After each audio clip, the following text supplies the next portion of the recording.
PV Joshila കൂടി ചേരുകയാണ്. ജോഷില, ഈ സമയത്ത് ഏറ്റവും സങ്കടകരമായ മറ്റൊരു കാഴ്ചയിലാണ് ഇപ്പോൾ ജോഷിലയുള്ളത്. അത് ഈ കഴിഞ്ഞ ദിവസങ്ങളിലൊക്കെ ചാലിയാർ പുഴയിലൂടെ ഒഴുകിപ്പോയ മൃതദേഹങ്ങൾ അത് കണ്ടെത്തിയത് പോസ്റ്റ്മോർട്ടത്തിന് ശേഷം ബന്ധുക്കൾക്ക് തിരിച്ചറിയാനായി ഇപ്പോൾ അവിടേക്ക് എത്തിക്കുന്നു എന്നുള്ളതാണ്. നോക്കൂ, ഉറ്റവരുടെ തിരിച്ചുവരവ് കാത്തിരിക്കുമ്പോൾ പോലും ആ മൃതദേഹാവശിഷ്ടങ്ങൾക്കിടയിൽ അവർ ഉണ്ടാകരുത് എന്ന പ്രാർത്ഥനയോട് കൂടിയാകും ഓരോരുത്തരും ഇവിടേക്ക് എത്തുന്നത്. എങ്ങനെയാണ് ജോഷില അവിടുത്തെ വിവരങ്ങൾ?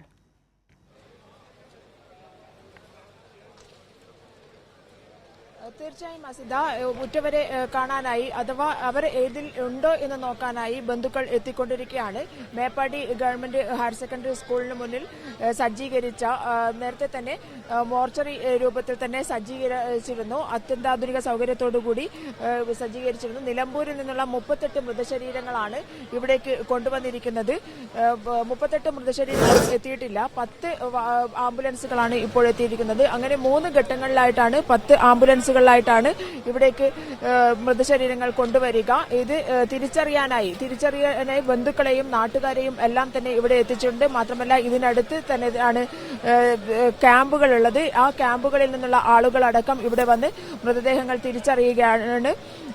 ആ ഒരു കാഴ്ചയാണ് ഏറ്റവും ദയനീയമായ, ഏറ്റവും വേദനാജനകമായ ഒരു കാഴ്ചയാണ് നമുക്ക് കാണാൻ സാധിക്കുന്നത്. മൃതദേഹങ്ങൾ ഇവിടെ എത്തിച്ചു കൊണ്ടിരിക്കുകയാണ്. ഈ 10 ആംബുലൻസിലുള്ള മൃതദേഹങ്ങൾ ഐഡന്റിഫൈ ചെയ്ത ശേഷം കൊണ്ടുപോയാൽ മാത്രമേ അടുത്ത 10 ആംബുലൻസുകളിലായിട്ട് ഇവിടേക്ക് മൃതശരീരങ്ങൾ കൊണ്ടുവരികയുള്ളൂ. മാത്രമല്ല 27 ശരീരഭാഗങ്ങളും നിലമ്പൂരിൽ നിന്ന് ലഭിക്കുകയുണ്ടായി. അതടക്കം കൊണ്ടുവന്ന് ഐഡന്റിഫൈ ചെയ്യേണ്ട അവസ്ഥയിലാണ് ഇപ്പോഴുള്ളത്. 38 മൃതശരീരങ്ങൾ ഇവിടെ എത്തിക്കേണ്ടതുണ്ട്. ഇതൊക്കെ തന്നെ ബന്ധുക്കളും പരിചയമക്കാരും ഒക്കെ തന്നെ, അതായത് ഇതുമായി ബന്ധപ്പെട്ടുള്ള എന്തെങ്കിലും ഒരു ഐഡന്റിഫിക്കേഷൻ മാർക്ക് എന്തെങ്കിലും ലഭിക്കും എന്നുള്ള പ്രത്യാശയിലാണ്. അതല്ലെങ്കിൽ ഇവരൊക്കെ എവിടെ പോയി എന്നുള്ള ഇത് മാത്രം ബാക്കിയാവും, ആഗ്രഹം മാത്രം ബാക്കിയാവും. എന്നാൽ പോലും ബന്ധുക്കൾക്ക് ഏകദേശം ഒരു പ്രതീക്ഷ അറ്റ ഒരു അവസ്ഥയാണ്. കാരണം ഇന്നലെ ഒരു ദിവസം കഴിഞ്ഞു. ഇനി അവരെ കാണുക, മൃതശരീരമെങ്കിലും തിരിച്ചു കിട്ടുക എന്നുള്ള ഒരു പ്രതീക്ഷയിലാണ് അവരുള്ളത്. ക്യാമ്പുകളിൽ പലപ്പോഴും ആളുകൾ കരയുന്ന ഒരു സ്ഥിതിവിശേഷമാണുള്ളത്. ആ ഒരു ദുരന്തമുഖത്തെ അഭിമുഖീകരിച്ചതിന്റെ ഒരു വലിയ പ്രയാസം അല്ലെങ്കിൽ ഒരു അമ്പരപ്പ് തന്നെ അവരുടെ മുഖങ്ങളിലുണ്ട്. ബന്ധുക്കൾ എങ്ങോട്ട് പോയി എന്നുള്ള ആശങ്കയുണ്ട്. ഇതൊക്കെ തന്നെ നിലനിൽക്കുമ്പോഴും ഇത്തരം കാര്യങ്ങളൊക്കെ തന്നെ ഒരു ഭാഗത്ത് നടക്കേണ്ടതുണ്ട് എന്നുള്ളത് കൊണ്ട് തന്നെ മൃതശരീരങ്ങൾ, നിലമ്പൂരിൽ നിന്നും ലഭിച്ച മൃതശരീരങ്ങൾ ആദ്യം നിലമ്പൂർ ആശുപത്രിയിലും അതിനുശേഷം ഇങ്ങോട്ടേക്കും കൊണ്ടുവന്നിരിക്കുകയാണ്, മേപ്പാടിയിലേക്കും കൊണ്ടുവന്നിരിക്കുകയാണ്. നാട്ടുകാരും ബന്ധുക്കളും പരിസരവാസികളും ഒക്കെ തന്നെ ഇവിടേക്ക് എത്തിച്ചേർന്നിട്ടുണ്ട്. വളരെ വേദനാജനകമായ ഒരു കാഴ്ച തന്നെയാണ് ഇപ്പോഴുള്ളത് എന്ന് വേണം പറയാൻ. ഇതിൽ തിരിച്ചറിയൽ നടന്നിട്ടില്ലെങ്കിൽ തിരിച്ചറിയാൻ പറ്റാത്ത മൃതശരീരങ്ങളടക്കം ഇവിടെ നിന്ന് കൊണ്ടുപോയി സംസ്കരിക്കാനുള്ള എല്ലാ ഏർപ്പാടുകളും ചെയ്ത് കഴിഞ്ഞിരിക്കുകയാണ്. ഈ ഒരു സാഹചര്യത്തിൽ മറ്റു രീതിയിലൊന്നും തന്നെ ഇത് ഒരു കാര്യവും ചെയ്യാൻ സാധിക്കുകയില്ല എന്നുള്ളത് കൊണ്ട് തന്നെ മൃതശരീരങ്ങൾ ഇവിടെ ഐഡന്റിഫിക്കേഷൻ നടന്നതിന് ശേഷം, ഐഡന്റിഫൈ ചെയ്തതിനു ശേഷം 32 പേരെയാണ് ഇങ്ങനെ ഇവിടേക്ക് എത്തിക്കേണ്ടതല്ലേ? അതിൽ തന്നെ ആദ്യത്തെ 10 പേരെ എത്തിച്ചു എന്നാണ് ജോഷില പറയുന്നത്. എത്ര പേരെ തിരിച്ചറിഞ്ഞിട്ടുണ്ട് ജോഷില ബന്ധുക്കൾ?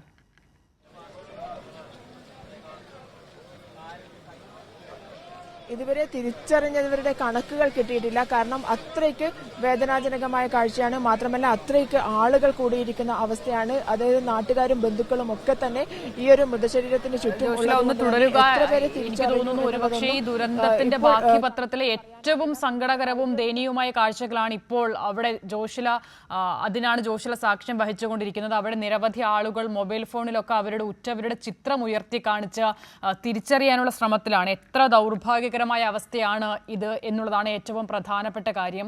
ഉറ്റവരുടെ മടങ്ങിവരവ് കാത്തിരിക്കുന്നവരാണ് അവിടെ കൂടി നിൽക്കുന്ന ഓരോ ആളുകളും. പക്ഷേ ഈ തിരിച്ചറിയാനാകാത്ത മൃതദേഹങ്ങളുടെ കൂട്ടത്തിൽ തങ്ങളുടെ പ്രിയപ്പെട്ടവരുണ്ടോ എന്ന് അത് ഒറ്റനോട്ടത്തിൽ തിരിച്ചറിയാനാകുന്ന അവസ്ഥയിലല്ല മൃതദേഹങ്ങളുള്ളത്. പലരും മൊബൈലിലൊക്കെ ഫോട്ടോയൊക്കെ ഉയർത്തി കാണിച്ച് അത് വെച്ച് ഒത്തുനോക്കിയൊക്കെ മൃതദേഹങ്ങളെ തിരിച്ചറിയേണ്ട അതീവ ദുഃഖകരവും ദയനീയവുമായ സാഹചര്യം. ജോഷില, ഇത്തരം നിമിഷങ്ങളൊന്നും സാധാരണഗതിയിൽ ഒരു മനുഷ്യന് കണ്ടുകൊണ്ട് നിൽക്കാൻ സാധിക്കുന്നതല്ല. അവിടെ നിരവധി ആളുകൾ തടിച്ചുകൂടിയിട്ടുണ്ട്. എല്ലാവരും ഈ തരത്തിൽ ഒരുപോലെ വേദനിക്കുന്നവരാണ്, ഒരു തരത്തിൽ അല്ലെങ്കിൽ മറ്റൊരു തരത്തിൽ, അല്ലേ ജോഷില?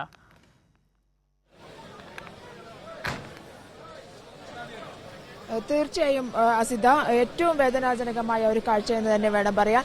ജീവിച്ചിരിക്കണം എന്ന് ആഗ്രഹിക്കുമ്പോഴും അത് അഭിമുഖീകരിക്കേണ്ടി വരുന്നത്, അതായത് ജീവനുണ്ടോ അല്ലെങ്കിൽ മരിച്ചവരുടെ കൂട്ടത്തിൽ തങ്ങളുടെ ബന്ധുക്കളോ സഹോദരങ്ങളോ മക്കളോ ആരെങ്കിലും ഉണ്ടോ എന്ന് തിരിച്ചറിയാനായി പുറപ്പെടുന്ന ഒരു സമയം എന്ന് പറയുന്നത് ഒരു മനുഷ്യനെ സംബന്ധിച്ചിടത്തോളം വളരെ വേദനാജനകമായ ഒരു കാര്യം കൂടിയാണ്. അതിനാൽ യാഥാർത്ഥ്യത്തെ ഉൾക്കൊള്ളാതിരിക്കാനാവില്ല എന്നുള്ളത് കൊണ്ട് തന്നെ അവർക്കത് ചെയ്തേ പറ്റൂ എന്നുള്ളത് കൊണ്ട് തന്നെയാണ് അവർ ഇവിടെ എത്തിച്ചേർന്നിട്ടുള്ളത്. എങ്കിൽ പോലും എന്തെങ്കിലും ഒരു ഐഡന്റിഫിക്കേഷൻ മാർക്ക്, എന്തെങ്കിലും അവർ ധരിച്ച ആഭരണമോ കയ്യിലുള്ള എന്തെങ്കിലും കലയോ അതുപോലെ അത്തരത്തിലുള്ള എന്തെങ്കിലും വസ്ത്രം തിരിച്ചറിയുക, അങ്ങനെയൊക്കെയാണ് ഫോട്ടോ കൊണ്ടുവന്നിട്ടുണ്ട്. ഒരു ദിവസത്തെ പഴക്കം മാത്രമേ ഉള്ളൂ എന്നതുകൊണ്ട് തന്നെ അത് ആളെ തിരിച്ചറിയാൻ സാധിക്കും എന്നുള്ള പ്രതീക്ഷ ഉണ്ട്. പക്ഷേ എന്നാൽ പോലും അത് തങ്ങളുടെ ബന്ധുക്കളാവരുതേ എന്നുള്ള ഒരു പ്രാർത്ഥന കൂടി അവർക്കുണ്ടായിരിക്കാം. അത്രയ്ക്ക് ദയനീയമായ ഒരു കാഴ്ചയാണ്. 10 ശരീരങ്ങൾ ഇവിടേക്ക് കൊണ്ടുവന്നിട്ടുണ്ട്. അത് തിരിച്ചറിയുക എന്ന് പറയുന്നത് ഏറെ പ്രയാസകരമാണ്. കാരണം മുഖം നഷ്ടപ്പെട്ടവരും അവയവങ്ങൾ പലതും ഓരോ ഭാഗം നഷ്ടപ്പെട്ടവരുമായി, അതായത് മലവെള്ളപ്പാച്ചിലാണ്, പാറയിടിച്ചും മറ്റും അത്രയും വികൃതമായ രൂപത്തിലൊക്കെയാണ് ഇത് മൃതശരീരങ്ങൾ തിരികെ ലഭിച്ചിരിക്കുന്നത്. അതുകൊണ്ട് തന്നെ അത് തിരിച്ചറിയുക എന്നുള്ളത് വളരെ വിഷമകരമായ ഒരു സാഹചര്യം കൂടിയാണ്. മാനസികമായി വളരെ തളർന്നിരിക്കുന്ന ഒരു സമയത്ത് അത് തിരിച്ചറിയാൻ കൂടി വരിക എന്ന് പറയുന്നത് തന്നെ വളരെ ഒരു മനുഷ്യനെ സംബന്ധിച്ചിടത്തോളം ഏറ്റവും വേദനാജനകമായ ഒരു കാര്യം കൂടിയാണ്. അതിനെ അവർ അഭിമുഖീകരിച്ചു കൊണ്ടിരിക്കുകയാണ്. യാഥാർത്ഥ്യത്തെ അഭിമുഖീകരിക്കാതിരിക്കാൻ കഴിയില്ല എന്നുള്ളത് കൊണ്ട് തന്നെ എന്നാൽ പോലും ഇത് തിരിച്ചറിഞ്ഞിട്ടില്ലെങ്കിൽ സംസ്കരിക്കാനുള്ള ഏർപ്പാടുകൾ ചെയ്തു കഴിഞ്ഞു എന്നുള്ളതാണ് മനസ്സിലാക്കാൻ സാധിക്കുന്നത്. അടുത്തുള്ള ജമാഅത്തെ പള്ളിയിലടക്കം ഇതിനകം തിരിച്ചറിഞ്ഞവരുടെ മൃതദേഹങ്ങളെല്ലാം തന്നെ സംസ്കരിച്ചു കഴിഞ്ഞു. ബന്ധുക്കൾക്ക് വിട്ടുകൊടുത്തിട്ടുണ്ട് പലരുടെയും മൃതദേഹങ്ങൾ. അതിനുശേഷം നിലമ്പൂരിൽ നിന്ന് ലഭിച്ച മൃതദേഹങ്ങളാണ് ഇവിടേക്ക് എത്തിച്ചേർന്നിട്ടുള്ളത്. ഇനി എത്ര പേർ കാണാതെ പോയിരിക്കുന്നു, എത്ര പേരെ കണ്ടു കിട്ടാനിരിക്കുന്നു എന്നുള്ളതൊന്നും തന്നെ അറിയില്ല എന്നുള്ളതാണ്. ബന്ധുക്കളെ സംബന്ധിച്ചിടത്തോളം എവിടെ വെച്ചെങ്കിലും എങ്ങനെയെങ്കിലും തിരിച്ചു കിട്ടും എന്നുള്ള ഒരു പ്രതീക്ഷ കൂടി നിലനിൽക്കുന്നുണ്ട്. എന്നാൽ അവർക്ക് ഈ ഒരു സാഹചര്യത്തെ നേരിടാതിരിക്കാൻ സാധിക്കില്ല എന്നുള്ളതുകൊണ്ടാണ് അവർ വന്നിരിക്കുന്നത്. മാത്രമല്ല അധികൃതർക്ക് ഇത് ഒരു അത്യാവശ്യമായ കാര്യം കൂടിയാണ്. ബന്ധുക്കൾക്ക് തിരിച്ചറിഞ്ഞ ശരീരം വിട്ടുകൊടുക്കേണ്ടതുണ്ട്. അതുകൊണ്ട് തന്നെയാണ് അത്രയും ആളുകളെ ജില്ലയ്ക്ക് പുറത്തുള്ള ഇവിടെ ഇല്ലാത്ത ബന്ധുക്കളെ അടക്കം ഇവിടേക്ക് തിരിച്ചു കൊണ്ടുവന്നിരിക്കുന്നു. ഓരോ നിലയിൽ ഏറ്റവും ദുഃഖകരമായ സാഹചര്യം കൂടിയാണ് അവിടെ ഇപ്പോൾ ഉള്ളത്. കഴിഞ്ഞ രാത്രിയിൽ ഒരുമിച്ച് തൊട്ടടുത്തോ അല്ലെങ്കിൽ തൊട്ടടുത്ത മുറികളിലൊക്കെ ഉറങ്ങാൻ കിടന്നവരാണ്. ആ രാത്രി പുലരുമ്പോൾ അവരുടെ പ്രിയപ്പെട്ടവരെ ഈ ദുരന്തം കുത്തിയൊലിച്ചു വന്ന മലവെള്ളത്തിന്റെ രൂപത്തിൽ ദൂരേക്ക് കൊണ്ടുപോകുകയായിരുന്നു. അവിടെ നിന്ന് പല ആളുകളെയും കിലോമീറ്ററുകൾക്കപ്പുറത്ത് ചാലിയാർ പുഴയിലൂടെ ഒഴുകി വരുന്ന നിലയിലൊക്കെയാണ് പിന്നീട് കണ്ടെത്താനായത്. അവരെ തന്നെ ആ ആളുകളെ പൂർണ്ണമായും തിരിച്ചറിയാനാകാത്ത സാഹചര്യത്തിലായിരുന്നു. ചാലിയാർ പുഴയിലൂടെ ഒഴുകി വന്ന മൃതദേഹങ്ങളിൽ ജീവന്റെ ഒരു തുടുപ്പെങ്കിലും തേടിയിരുന്നു. പക്ഷേ പലരും കൈയും കാലും തലയും ഒക്കെ വിച്ഛേദിക്കപ്പെട്ട് ആ നിലയിലാണ് കിലോമീറ്ററുകൾക്ക് ഇപ്പുറം നിന്ന് അവരെ കണ്ടെത്താനായത്. അവരെയാണ് ഇപ്പോൾ അവിടെ പൊതിഞ്ഞുകെട്ടി തിരിച്ചെത്തിച്ചിരിക്കുന്നത്. അവരുടെ ജന്മഭൂമിയിൽ തിരിച്ചെത്തിച്ചിരിക്കുകയാണ്.